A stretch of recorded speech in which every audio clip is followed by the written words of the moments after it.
Juan Luis Bellot y David Sanz. Bueno, esta mañana he sido incapaz de contarlo en 7 minutos, un puente. Va a ser muy rápido, dar unas pinceladas y nos vamos a dedicar única y exclusivamente a hablar del sismo, que lo va a hacer David, y simplemente de condiciones de contorno. Ya he perdido 10 segundos o 20.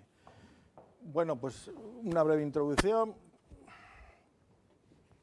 Bueno, de lo que vamos a hablar es de un hospital ubicado en Trinidad y Tobago, a 12 kilómetros del Océano Atlántico, y lo fundamental, por eso decimos europeo, está cofinanciado por el Fondo Europeo de Desarrollo. Es decir, que de alguna manera una parte considerable del hospital se tiene que hacer con elementos de Europa. Eso condiciona muchísimo la solución estructural.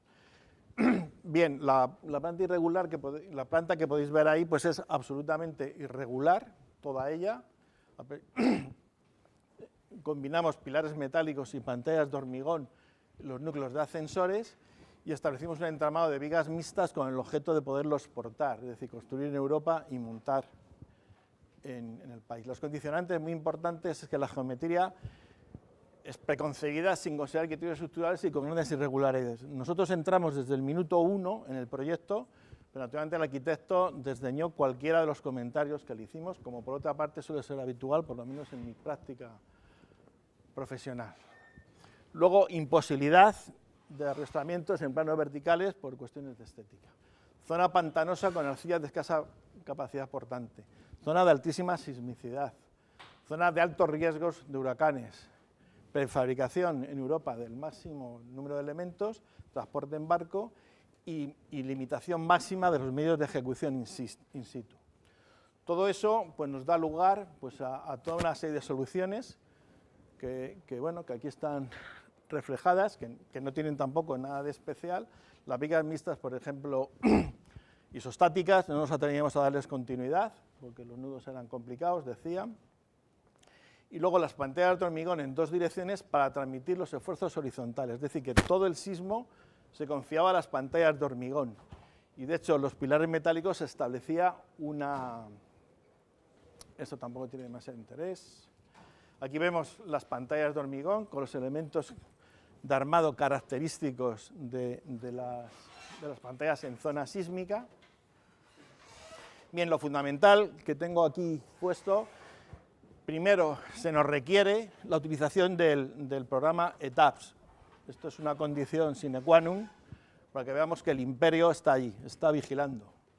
Y luego además también un factor de comportamiento que se establece de manera unilateral, que es también R igual 5. Esto del 5 quizás nos suena a todos. Lo digo por el 5%, pero bueno, no hablemos de eso.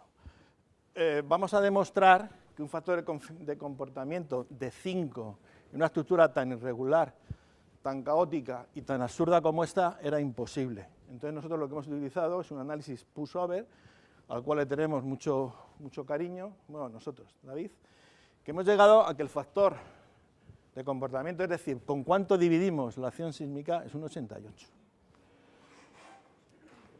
Dimensionado de las pantallas, pues es verdad que hay muchísima documentación que nos hemos familiarizado. Las uniones, aquí vemos estas uniones isostáticas, tanto en las pilares como en las vigas. Y le cedo rápidamente a David, a ver si es capaz, que tiene una labor ahí ingente, que yo no me siento con fuerzas, de explicar cómo hemos abordado el sismo.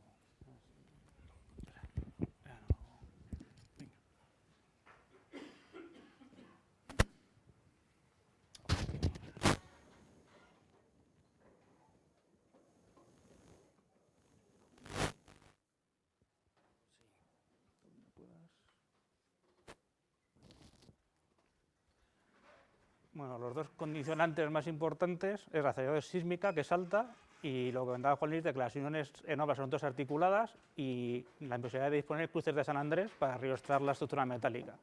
Con lo cual, la estructura metálica no la podemos considerar para el sismo, que habría que implementar soluciones de pórticos rígidos que no son compatibles con el resto de condicionantes que ya hemos visto. Con lo cual, lo que hicimos es independizar el comportamiento de estaciones verticales de las horizontales. La estructura metálica sí estaciones verticales y las pantallas todas horizontales. Como las uniones las vigas son articuladas y las uniones viga-pilar también, Tenemos el forjado mixto como diafragma, con lo cual se compatibilizan los movimientos durante el sismo de las pantallas con las metálicas sin esfuerzos adicionales. El edificio en particular lo que tiene es que la altura es muy reducida, tiene solo 2 plantas y las pantallas son bastante grandes, por lo cual las ratios altura-anchura son muy bajas y el comportamiento de las pantallas viene determinado por resistencia cortante y no por resistencia flexión, lo que invalida el cálculo simplificado aplicando directamente el R de la norma. O sea, es una estructura que está muy alejada de un edificio típico con pantallas con muros resistentes al sismo.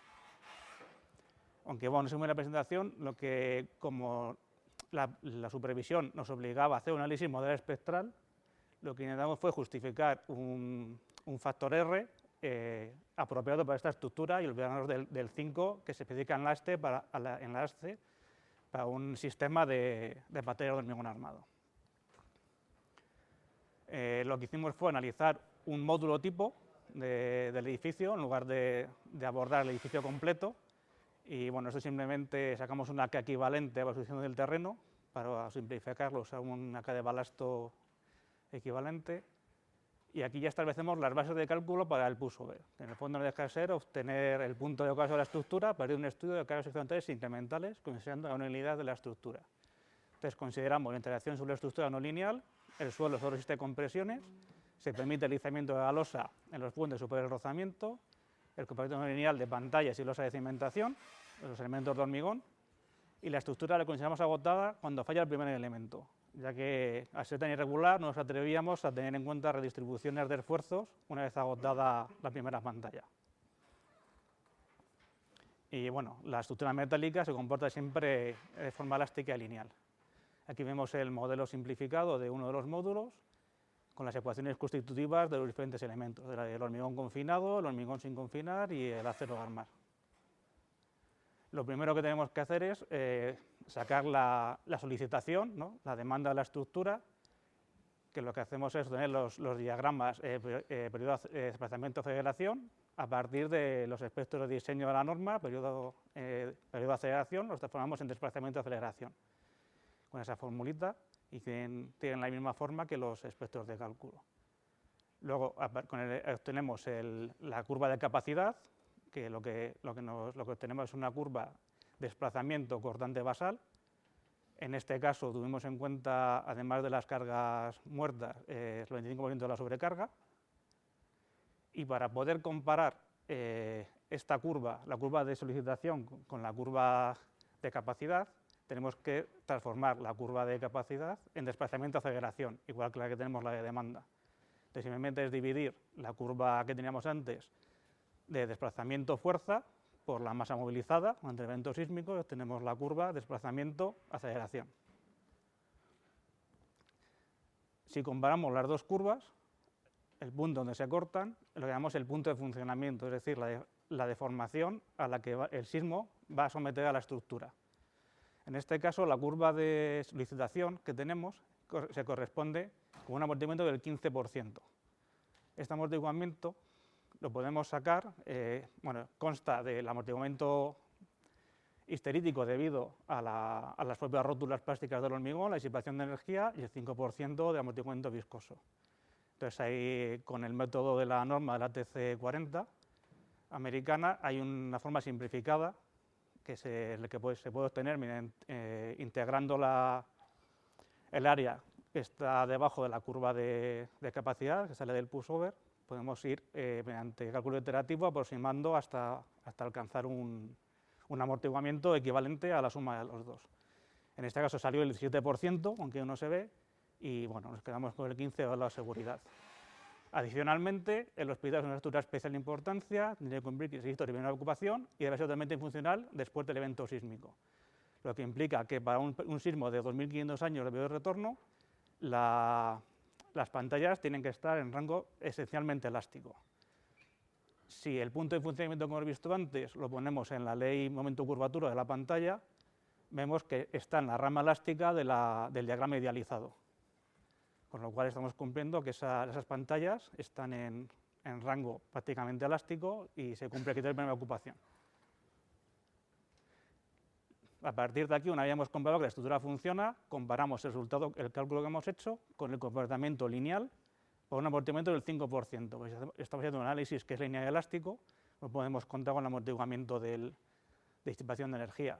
Si calculamos ambas curvas, vemos que la diferencia es 1,88, es decir, entre la fuerza que obtenemos de un cálculo elástico lineal con el 5% y la que hemos obtenido del pushover, no se divide entre 5, sino se divide entre 1,8. Bueno, tampoco se ve ahí abajo, pero a pesar de todos estos cálculos que presentamos, la supervisión no lo admitió y finalmente se entregó un anejo de cálculo en el que estaba calculado con un R igual a 5. Como conclusiones, pues, simplemente que hay que estudiar detalladamente el componente del sistema y ver si se cumplen o no los requisitos para aplicar el simplificatorio de la norma. En este caso, pues muy claramente no se cumplían, pocos elementos y pantallas muy rígidas. Y bueno, mediante un análisis apropiado, pues se puede garantizar la integridad de la estructura y el cumplimiento de los criterios de inmediata ocupación. En este caso lo que hicimos fue estudiar una parte representativa de la estructura y luego aplicar la totalidad de la misma. También pues, decir que en caso de haber realizado el análisis estrictamente como lo pedía la propiedad, pues seguramente no hubiéramos cumplido los requisitos y en alguno de los sismos que ha habido hasta la fecha de grado hasta 5, seguramente ya el edificio ya tendría algún daño que otro.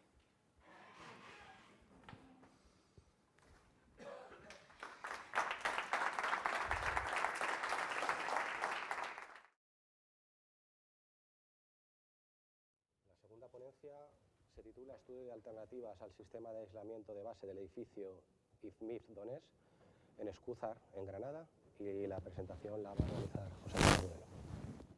Hola, buenas tardes. Soy José Antonio Agudelo, director técnico de Ponting Engineering Service, y tengo el placer hoy de estar aquí para explicar o presentar los resultados de nuestro estudio de la alternativa de sistema de aislamiento de base del edificio principal del complejo IFMIF Donés. El proyecto IFMIF Donés se trata de una instalación, una infraestructura científica internacional de primer nivel, cuyo objetivo es ensayar materiales para los próximos o para los futuros reactores nucleares de fusión. Su localización aquí en la provincia de Granada, donde tenemos una alta demanda sísmica, pues representa un gran reto desde el punto de vista estructural, ¿no? En la normativa Eurocódigo 8, la normativa NSC 2002, zonifican esta zona con una aceleración básica de 0,25 G, con lo cual, bueno, se puede hacer una idea de los altos requisitos que se le pueden pedir a este sistema de aislación del edificio. El objetivo del estudio que se nos presentó fueron realmente tres. Primero, evaluar la solución de aislamiento de base que inicialmente tenía proyecto contemplada. Posteriormente, presentar distintas alternativas con otros procedimientos para ver si se podían ofrecer ventajas interesantes respecto a la solución del proyecto. Y por último, analizar la solución que viéramos óptima, analizarla en detalle para estudiar detenidamente los pros y los contras, las ventajas y los inconvenientes de la solución frente a la solución proyectada en el proyecto. El edificio en sí, el edificio principal del proyecto IFMIF Donés, es una estructura de dimensiones considerables, tiene del orden de 158 metros de largo por 75 de largo, tiene una planta irregular en forma de L, aunque se prevé que a los pocos años después de su apertura, probablemente se pueda ampliar en una segunda fase, haciendo una estructura, una planta más rectangular, ¿no? El sistema inicial planteado del proyecto eran 280 aisladores de elastoméricos de alto amortiguamiento, colocados justo debajo de cada pilar en grupos de 1, 2 o hasta 3 aisladores por pilar. Y después, para nuestro análisis, para tener en cuenta la acción sísmica, al ser una estructura nuclear, realmente una estructura con un diseño que no se amolda a una edificación normal y corriente, pues realmente no podemos utilizar el Eurocódigo ni la NSC 2002. Realmente había unos requisitos por la Administración de Estructuras Nucleares que nos pedían que considerábamos eventos extremos de retorno de 10.000 años enfocados para asegurar la integridad de la estructura. Pero no solo eso, sino que también se pedía que para periodo de retorno con una frecuencia mayor, de 1.000 años, se verificara que las instalaciones dentro del edificio no sufrieran daño. Bueno, yo creo que esta gráfica de aquí es un poco esclarecedora respecto al nivel de exigencia que se estaba pidiendo el edificio. Esto de aquí es el espectro de aceleraciones de diseño de la normativa NSC de 2002. Tened en cuenta que ya hemos dicho que tenemos una aceleración básica de 0,25G, que es la más alta de España, con lo cual probablemente este sea el espectro más alto que tenga la normativa, ¿no? Estamos hablando de un periodo de retorno de 475 años. Como veis, pues los periodos de retorno que vamos a tener en cuenta para acción sísmica pues son considerablemente mayores. Los modelos de cálculo que se realizaron para este estudio fueron dos realmente, uno para la fase inicial del edificio, donde tenemos nuestra planta en forma de L, nuestra planta irregular. Contemplar bueno, que el edificio tenía 5 niveles, todo de losa maciza, tenía muros perimetrales también de hormigón y muros interiores también de hormigón con altas densidades también, un poco para la protección radiológica, ¿no? Para protegerse de la radiación de algunas instalaciones que van dentro del edificio. También se hizo otro modelo, que sería el modelo IFMIF, que es para la fase posterior, dentro de unos años, cuando se haga la ampliación y tenga ya una estructura más rectangular el edificio. El primer objetivo del proyecto era evaluar el sistema inicial propuesto, que consistía, como he comentado, en 280 aisladores elastoméricos de alto amortiguamiento. Y bueno, se hizo un análisis no lineal en el tiempo, teniendo en cuenta la no linealidad de estos elementos, la alta no linealidad de estos elementos, y bueno, se comprobó que había una correcta distribución de los elastoméricos, de los aisladores, en planta, de manera que el centro de masa y el centro de rigidez del edificio estaban muy cercanos, lo cual había un par de torsión natural muy pequeño que se beneficia a minimizar los movimientos por torsión. También se comprobó que existía un alto amortiguamiento de acción sísmica, como es normal en este tipo de aisladores, cerca del 20%, pero sin embargo los desplazamientos que obtuvimos en los aisladores, en la mayoría, en el 37% de ellos, se superaba el límite impuesto por el fabricante de los aisladores. El siguiente paso de nuestro estudio fue hacer una propuesta de alternativas de aislación. El primero que estudiamos fue pues, una aislación con elastoméricos convencionales, los ARB. Otra solución que estuvimos estudiando fue elastoméricos de alto amortiguamiento, como la solución inicial propuesta por el proyecto. Una siguiente con aisladores con núcleo de plomo, el RB. Otra solución con péndulo de fricción. Y por último, una combinación de elastoméricos convencionales con amortiguadores viscosos. Lo que se buscaba con estas alternativas no es solo reducir los esfuerzos en un periodo de retorno de sismo de 10.000 años, sino, como he comentado antes, era optimizar que las aceleraciones en distintos puntos del edificio para sismos de 1000 años no dificultaran o tuvieran problemas con los sistemas radiológicos que tenía el edificio. Además, como si fuera poco, otra de los requisitos era que la solución que planteáramos fuera tanto válida como la fase inicial, el edificio Donés, como la fase ampliada, el edificio en su ampliación IFMIF. O sea, la idea era no tener que cambiar el sistema de aislación cuando se ampliara el edificio. Bueno, se hizo un análisis simplificado de todas estas soluciones. La solución de elastoméricos convencionales pues, lograba una buena reducción de las aceleraciones en bajas frecuencias, pero mostró limitaciones en cuanto a amortiguamiento. Obviamente estos elementos no tienen más de un 5% de amortiguación. La solución que estuvimos analizando de high damper, de alto amortiguamiento, ofrecieron amortiguamientos muy buenos, pero aún así no se podía controlar realmente bien el tema de los desplazamientos. La solución de elastoméricos con núcleo de plomo, los RB, realmente fue la que destacó por proporcionar un excelente equilibrio entre el amortiguamiento que se podía conseguir, no quizá tanto como con los hot damper, pero podíamos controlar bastante mejor lo que son los desplazamientos. La solución de péndulo de fricción, aunque era eficaz en teoría, claro, el coste de adquisición de estos elementos y además de su mantenimiento, pues lo hacía salirse un poco de la liga de las soluciones, ¿no?, plausibles. Y por último, la solución con elastoméricos convencionales y amortiguadores viscosos, aunque tenía mucho potencial, el problema que tenía era que en la opción de edificio, en la fase inicial, con la planta en L, pues no funcionaba muy bien, ¿no? Funcionaba bien en la solución con una planta rectangular. Dicho esto, ofrecimos al cliente una serie de esquemas de espectros de aceleración en distintos puntos del edificio donde iba a ir maquinaria sensible para que evaluaran también cómo se iban amortiguando las frecuencias, las aceleraciones en distintas frecuencias, para compatibilizarlo con la maquinaria y las instalaciones que había dentro. Con ellos nos propusieron que estudiáramos una solución, dado todos los datos, una solución compuesta entre aisladores elastoméricos convencionales junto con aisladores elastoméricos de núcleo de plomo. Se hizo un estudio, se hizo en varios estudios, análisis no lineales en el tiempo, análisis lineales para un poco contrastar e incluso espectral modal para tener en cuenta la torsión, no solo la natural, sino también la accidental que impone la normativa. Y bueno, aquí podemos ver, esta sería la solución de cuando el edificio está en la fase inicial, donde la distribución de los aparatos de los aisladores, los del núcleo de plomo en la periferia y en la zona central los convencionales, pues conseguía centrar muy bien el centro de masa y el centro de rigidez del edificio, con lo cual el par torsor pues, era significativamente bajo. Y en la ampliación, que ahí es donde estaba, yo creo que es uno de los objetivos, ¿no? Que ampliando solo, administrando nuevos aisladores, se seguía manteniendo centrado el centro de masa y de rigidez para evitar grandes desplazamientos. Conclusiones, pues identificamos la combinación con elastoméricos normales y con núcleo de plomo como la solución óptima, que esta configuración no solo garantizaba la adecuada protección estructural para periodos de frecuencia altísimos, de 10.000 años, sino que para frecuencias más cercanas, periodos de retorno de 1.000 años, había un desempeño operacional de los equipos sensibles óptimo. Y además esta solución ofrecía ventajas prácticas y económicas notables respecto a la solución de elastoméricos de alto amortiguamiento como eran los HTLB.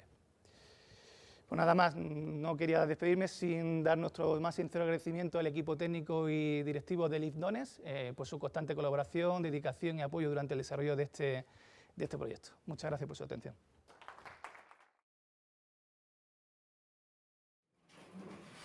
Bueno, pues buenas tardes a todos. Yo soy Javier Pascual y les voy a exponer el diseño estructural del Hospital de Parral en Chile.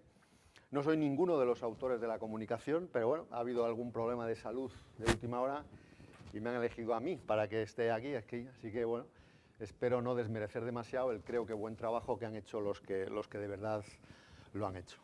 Hablamos de Hospital de Parral, pero en realidad son 3 hospitales de Cauquenes, Constitución y Parral, que forman parte de la concesión Red Maule. Es la concesión adjudicataria del diseño, proyecto, construcción y explotación en todos los temas no clínicos de estos 3 nuevos hospitales en la zona de Maule, que es una zona media, de Chile, donde las aceleraciones sísmicas, como vemos en roca, y para un periodo de retorno, creo recordar que este es de 475 años, pues son del orden de 0,3 G. Son hospitales de bastante superficie, en total 123.000 metros cuadrados, la inversión también es importante. Y bueno, y el número de camas para la zona, para lo que son, digamos, comunas chilenas y tal, pues es una actuación importante. Sucede que tras el terremoto que ocurrió en el año 2010, las autoridades chilenas decidieron que ya no les bastaba más y entonces cualquier hospital público de nueva ejecución tiene que implementar un sistema de aislamiento sísmico. Sistema de aislamiento que no solo tiene que garantizar que no se rompa el hospital, faltaría más cuando llegue el sismo, sino que sigan operando, es decir, los criterios de desempeño son muchos, pero bueno, tiene que seguir en pleno funcionamiento el hospital. Bueno, nos hemos permitido también poner aquí algunas imágenes del proyecto de arquitectura. Arriba tenemos el Hospital de Parral, abajo tenemos el Hospital de Cauquenes, no están terminados, son renders de arquitectura, y este el Hospital de Constitución, simplemente para mostrar, pues bueno, pues que son edificios de cierta relevancia y cierta singularidad. Todos sabemos ya lo que es el aislamiento, nosotros vamos a centrarnos fundamentalmente en el Hospital de Parral, que es uno de los 3, todos son estructuras conceptualmente parecidas, una estructura de hormigón armado con un nivel subterráneo bajo aisladores para aparcamientos y depósitos y 5 plantas superiores donde efectivamente se realizará la atención sanitaria. Yo creo que estos esquemas que tenemos aquí nos muestran bien una estructura sin aislar, un sismo abajo que cuando llega a las plantas de arriba se amplifica mucho, le queremos poner algo que cuando llegue lo de abajo no se amplifique nada y que incluso casi si vamos aquí, lo hemos puesto un poco en trampa, pues sea un poco menor. En definitiva, que esto funcione básicamente como un cubo rígido que se desplaza aislándose del sismo inferior a través de los aisladores. No es un cubo rígido, evidentemente, pero ya vemos que lo que vamos a buscar siempre es tener sistemas que tengan pórticos transversales, longitudinales, para que la respuesta de la estructura sea fundamentalmente rígida sobre los aisladores, ¿vale? Esto explica la estructura que tenemos fundamentalmente sobre la aislación, marcos rígidos de hormigón armado con vigas en dos direcciones y una retícula típica de 7 por 8 por 7,8. Existen en algunos niveles voladizos que no eran del todo malos de 3,90 metros. En estos voladizos, por problemas de fachada, porque los acabados y tal, que no se nos rompieran para deformaciones diferidas, deformaciones impuestas por sobrecargas y cosas así, se conectan mediante unos puntales que no tienen mayor interés, como digo, que pues digamos igualar las deformaciones verticales de todos los elementos para que los sistemas de fachada no sufran demasiado. Aquí tenemos ya la estructura ejecutada sobre la aislación, es decir, luego la vemos la aislación que está debajo, pero bueno, pórtigos que la ponemos para mostrar fundamentalmente pues que se ven cosas rígidas, que aquello aguanta y se funciona bien. Limitando, porque cuando son aisladas todavía las estructuras tienen más limitaciones, de limitar el desplazamiento vertical de cada planta y el desplazamiento total horizontal, me estoy refiriendo, del edificio. Voladizos relevantes, como decía, 3,90, y una singularidad que tenía también el edificio es que no hay ninguna junta de dilatación, tiene una longitud aproximada de 300 metros, con lo cual la construcción se realizó por módulos, dejando zonas para que, bueno, pues aquello retrayera lo que tuviera que retraer durante el mayor tiempo posible, al objeto de garantizar un desplazamiento máximo de 5 centímetros por retracción en los extremos, que es lo máximo que teníamos que garantizar con las bases de diseño del puente. Del edificio. El aislamiento sísmico son LRBs, los apoyos con núcleo de plomo para este tipo de situaciones a mí me parecen excelentes, luego coincido completamente con los resultados que han obtenido en la comunicación anterior, y había 3 tipos de aisladores elastoméricos fundamentales, todos LRBs, no hay gran diferencia entre ellos, luego lo vemos entre las CAS y sus cosas y tal igual, pero efectivamente los centros de masas y tal que no coinciden con centros de rigidez, pues bueno, hace que uno venga a veces bien jugar con las rigideces entre unos sitios y otros para centrar el asunto en lo que se debe. Si nos pusieron, no sé si en la sí nos pusieron un requisito, lo que pasa es que no lo sé cuantificar ahora mismo, de que teníamos que desplazar alegremente el centro de masa respecto a donde estaba de verdad en el puente y jugar con una variación en planta de la posición del centro de masas en las dos direcciones para definir el sistema, lo cual lo complicó todavía bastante. Había 199 aisladores en el edificio, todos ellos con núcleo de plomo, y como decía, pues bueno, tampoco había unas diferencias infinitas entre la K, esto es el lower bound y el upper bound de la K, para el desplazamiento máximo, que de 25 centímetros, después de haber hecho los cálculos, digamos, de 25 centímetros de desplazamiento, y esta es la K upper bound y K lower bound de cada uno de los 3 aisladores que empleamos. El amortiguamiento final en el entorno al 10% del sismo, con los 199 aisladores, ¿vale? Aquí vemos una imagen de los aisladores, la estructura bajo los aisladores, pues son pilares de dimensión rectangular, capiteles de 1,80 por 1,80, y lo que llamábamos allí vigas de amarre, que no deja de ser sino un entramado en planta que cose entre sí todas las cabezas de las pilas, de los pilares, una con la de al lado. Encima se ponen los aisladores y encima de los aisladores hay otro nivel de ariostramiento, solo que sella con forjado. El de abajo no tiene forjado, el de arriba tiene forjado. Es decir, tenemos los capiteles y encima los aisladores. Todos los capiteles los cogemos entre sí para que no tener ahí aquello danzando cuando llegue el sismo, pero el edificio que queremos que sea rígido, también en la base, encima de los aisladores, también va ariostrado todo él, en este caso también con la presencia del forjado, ¿vale? Bueno, aquí estaba, lo contábamos mejor, que se ve mejor, el doble plano, digamos, de rigidez, el inferior sin forjado y el superior, aquí es que ya están poniendo instalaciones, y el superior con forjado, los aisladores, los capiteles y el pilar de planta baja, ¿vale? Debajo de la aislación, pues nada, las cimentaciones con una losa de fundación porque había mucho nivel freático, sus 4 metros, y bueno, pues eso obligaba a hacer la doble verificación de flotación, digamos, con sismo y flotación para la estabilidad global del edificio. Pantallas perimetrales con muros ménsula y mucho cuidadín de que la estanqueidad con la losa no hiciera que se nos inundara mucho, ¿vale? Detalles, pues hombre, cuando una isla tiene que tener en cuenta que pues aquello se va a mover y vamos a tener que dejar bastantes centímetros de separación entre las cosas para que no topen encima y debajo de los niveles de aislación. En nuestro caso hemos comentado antes que teníamos 25 centímetros, pues bueno, hemos de tener junta perimetral para permitir esos desplazamientos, es decir, no nos puede topar, digamos, el bloque, el cubo de arriba respecto a las cosas que haya por fuera, pantallas, etcétera. Tenemos que dejar hueco, tenemos que incluir evidentemente capacidad de desplazamiento en los ascensores, en las escaleras, en las instalaciones, en los acabados, y por supuesto, si estamos poniendo aisladores, tenemos que hacerlos accesibles con plena posibilidad de inspección. Aquí vemos algún dibujillo de los planos, bueno, pues sería un ascensor que va colgado, este sería el foso, ¿vale? Y el ascensor va colgado, evidentemente, de lo de arriba, para que cuando se mueva con lo de arriba, pero tiene capacidad de desplazamiento por todos los lados, ¿no? Para que no tope, claro. y también pues cualquier escalera, cualquier elemento que atraviese el plano de aislamiento, digamos, pues bueno, pues tiene que tener deslizadores y capacidad de desplazamiento en todos los lados sin topar. Creo que hay aquí alguna fotillo, sí. Aquí tenemos, por ejemplo, bueno, pues esto yo casi creo que se ve mejor en el esquema: cimentación, muro perimetral, el capitel, la pila, el aislador, la parte de arriba, y bueno, esto asoma por aquí, esto que vemos por aquí volando por encima del murillo es esto de aquí, que está volando, pero por dentro siempre tenemos nuestro espacio, en este caso conservadores, ve aquí, igual allí no se ve bien, hay medio metro cuando teníamos un desplazamiento de 25 centímetros, pues bueno, para que todo aquello tenga buena capacidad de flotar, de aislarse y de desplazarse horizontalmente sin meterle ningún esfuerzo ni nada adicional, sin topar en ningún sitio, vaya. ¿Vale? Bueno, el cálculo estructural lo decimos con el Sofistic, hay gente en la oficina que lo maneja de maravilla, ¿no? Entonces, bueno, pues con un modelo global, con sus pilares, tal, todo tipo de cosas. Aquí está el plano de aislamiento, como vemos, ¿no? Con el doble plano horizontal, por decirlo así, este sin forjado y este con forjado, ¿vale? Y bueno, y el edificio, su sección longitudinal transversal, pues con todo ello, más o menos, con lo mejor que se puede, pues representado en el modelo de análisis. Se hizo un time history considerando la respuesta no lineal de los aisladores, que venía impuesto porque el terreno era muy malo. Esto uno no sabe cuándo envía, pero resultó que el terreno era efectivamente muy malo, de esos que llaman tipo E o cosas así, y bueno, pues había que hacer un time history seguro. Bueno, pues con los acelerogramas, para que sean compatibles con el espectro de sísmico. La regla de combinación ahí era 100-65, no 100-30, sino 100-65, y se hizo el análisis no lineal del sistema. Bueno, como comparación del resultado, si no se hubiera aislado, que no tenemos mucho más tiempo, pues si hubiéramos hecho una estructura sin aislar, estaríamos en un periodo aproximadamente de 1 segundo, ¿vale? Que nos daría en el espectro una aceleración de 0,8 G.